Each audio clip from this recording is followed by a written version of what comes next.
All right, YouTube, Auburn fans, we're talking college football in the Deep South, where college football is absolutely a way of life. That's all we talk about down here for the most part. Even during the summer, now that social media is prevalent, we have access to all types of information, whether it's recruiting, whether it's trends as far as where things are going, as far as college football. So we're never out of the loop. Because I remember, coming up, you talk about like having to depend on the newspaper outlets and things like that. But now, the World Wide Web and social media literally have this thing open. Go ahead and like this video, comment, and subscribe to Vernon Speaks Sports Auburn, where it's always great to be an Auburn Tiger, War Eagle.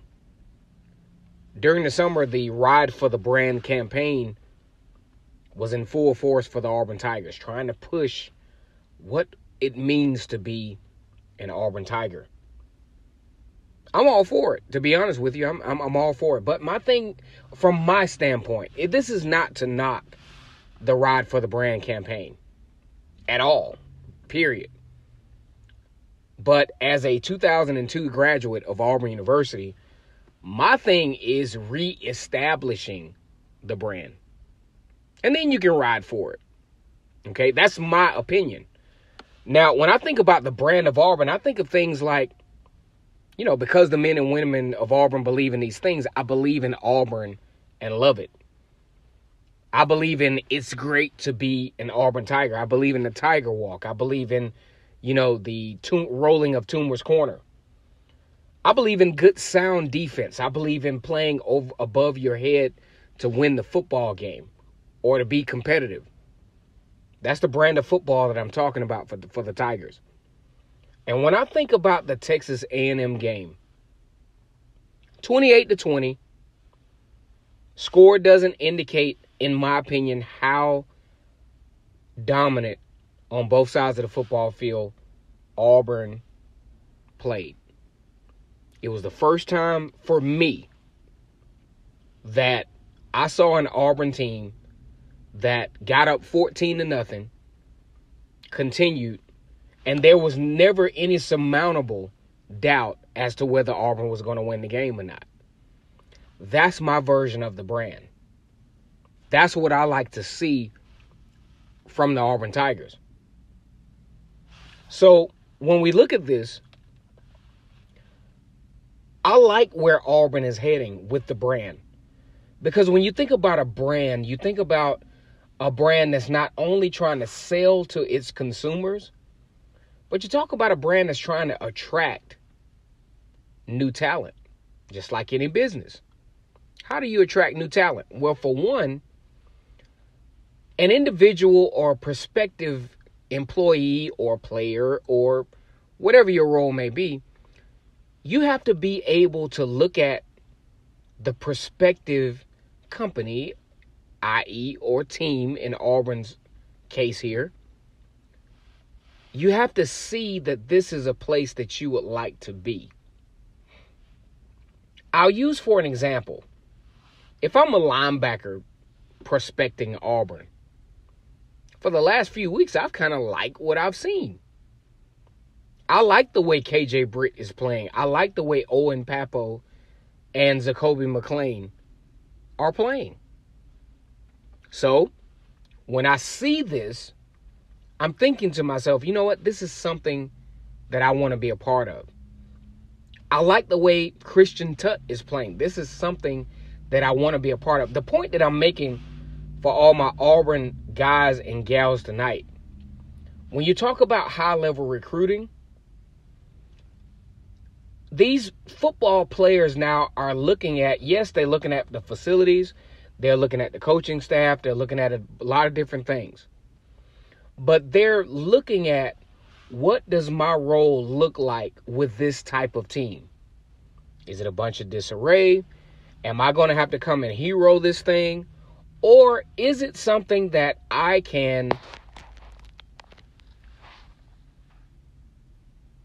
kind of maneuver myself into? I want to help the team out, but I don't want to be the savior, because it takes a lot to do that. It's a lot of pressure. But can I contribute? Can I get in this thing and I can add to what's already going on? That's what's happening at Alabama, Georgia, Clemson, teams like that. They're reloading. They're not rebuilding every year. They're not banking on every recruit because they have built the program to where each year they're reloading. That's where Auburn has to get. And I think Auburn is taking a great step forward in doing this. And the Texas A&M game was a very good example of the levels of domination that it takes to sell a kid on, hey, I want to go to Auburn. I like the way they play football. I can see myself in this particular program. Really enjoyed watching Auburn this past weekend. Now, speaking of which, one of Auburn's main recruits of this particular recruiting class, Tank Bigsby, had a pretty good game this past Friday, wound up suffering a leg injury. I think he's going to be okay. But, as it turns out, Tank Bigsby plays that particular football game and winds up taking the visit over to Athens, Georgia for this particular Georgia and Notre Dame weekend. Auburn commit taking a either official or unofficial visit to Athens, Georgia. What do we make of that, guys? Do we think that this is possibly going to be another, George Pickens type situation where, maybe Tank Bigsby might be on the fence? Yep, Georgia's got a few good running backs in their recruiting class, but still offering the visit to Tank Bigsby? What does that mean? Now, if it were me, I'm not saying he commits or decommits. But at the same time, if it were me, if I'm a high school kid, I'm milking all this stuff. If I'm a celebrated recruit, I'm milking all of it. Hell yeah, I'm going to Athens for the Georgia-Notre Dame game. I'm going to take advantage of that experience. That doesn't mean that I want to commit to Georgia. That just means I'm taking advantage of what I've worked hard for, and I want to see what's going on. Now, there were several players after the game that talked about their experience in this particular game, the atmosphere and all of these different things that comes with going on a college visit. But guess who didn't make any comments? Tank Bigsby. He didn't make a single comment. He wasn't on the scene as far as what his experience was and how he felt about, Georgia versus Notre Dame.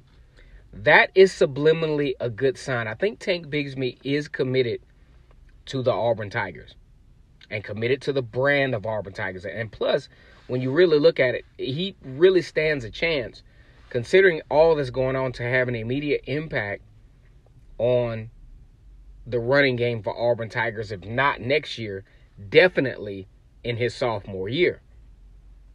Great week for the Auburn Tigers, coming in at number 7 in the country, the 4-0.